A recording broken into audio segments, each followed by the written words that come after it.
Oh well, what is this? A video about lore? Well, today is Sunday, and on this Sunday, where we are supposed to rest and to relish in the fruits of our labor, what we have for today was a post by Steve Danuser, by many the enemy of the people, for the way he handled the story writing of WoW, since he is the lead narrative developer for WoW, and many people have not been quite happy with the writing when it comes to the story in WoW. However, he came out with a post which was actually quite interesting because it outlined the story in terms of the years, in terms of the timeline of the events in World of Warcraft. Now, we could already gauge a handful of these by patching together different info we had from different expansions, but now we have a more clear confirmation of what has happened ever since Warcraft 1. What is interesting in this whole list is that basically if you are a role player and you are playing a character since vanilla, by now you are likely at the very least in your late 30s or in your early 40s, and you had to be quite young to start vanilla. So it has been quite a while since the start of Warcraft 1. It has been more than 40 years in the entire story. What also is interesting is the end of the story of Shadowlands, where we are getting now, because Steve Danuser has also announced that between the start of Shadowlands into the beginning of Dragonflight, there is a 5-year gap, because Shadowlands as an expansion took 2 years, and then by the time Shadowlands ended, so basically where we are now, right after we defeat the Jailer, we have a 3-year gap before the beginning of Dragonflight. It's a decently sized gap. If you put this gap in the context of all of the other expansions, this is actually the largest gap between any expansions before. Any other expansion had a 1 to 2 year gap in terms of time skips, whereas this one, Dragonflight, has the largest one, clocking at 3 years. Also, for those interested with this 3-year gap, it would put the leader of the humans and the Alliance, Anduin, at 23 years old, just throwing it out there.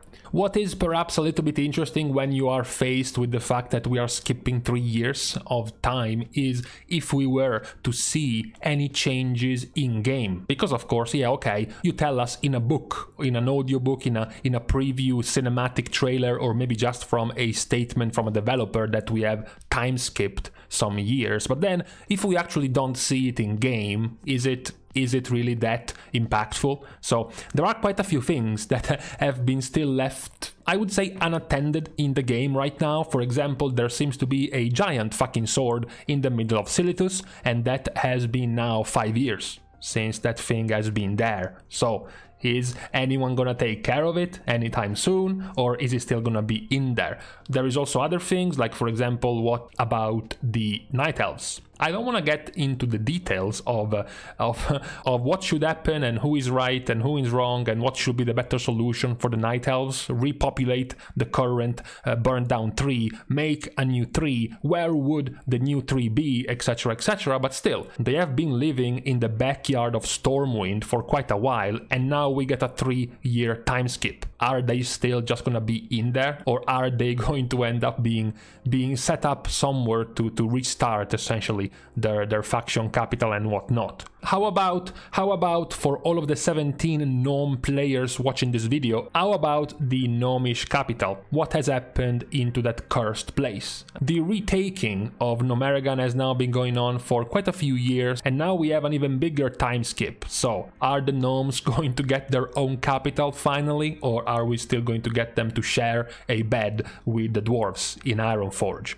I liked in this statement from Steve Danuser the acknowledgement of the constant conflicts and constant world-ending threats that were happening throughout Azeroth and other planets and planes of existence, and wanting to give us, and more importantly, the poor citizens of Azeroth, a little bit of a chill time, a little bit of a few years of peace here and there. He points out that One of the things you will notice is that a lot of massive world-changing events are tightly clustered together. When you look at this timeline, after all, between the defeat of the Lich King in Wrath of the Lich King and the arrival of the Legion in the Legion expansion, it's just been 5 years. So that's a lot of enemies to go through in 5 years. You have the Lich King, you have the Cataclysm with Deathwing popping out, and then you have the Shah in Mists of Pandaria, and then you have Warlords with the alternate dimension orcs, and then you have Legion in just 5 years. So it was an even more condensed span of time, because for us players it was 10 years, 2 years for every expansion. It was 2 years for every expansion, but for the poor citizens of Azeroth it was even less. So he points out that given the events of Shadowlands took place over the course of 2 years, this is going to leave us with a few additional years that we can now fast forward through. The purpose of this is to not have a continuous list of events that take place outside of the game that you need to read about in a novel or in other media to understand the state of the world. You know, many people have often complained about having to read many of the important plot points in some novel, in some out-of-the-game book that explains most of the story, so they wanted to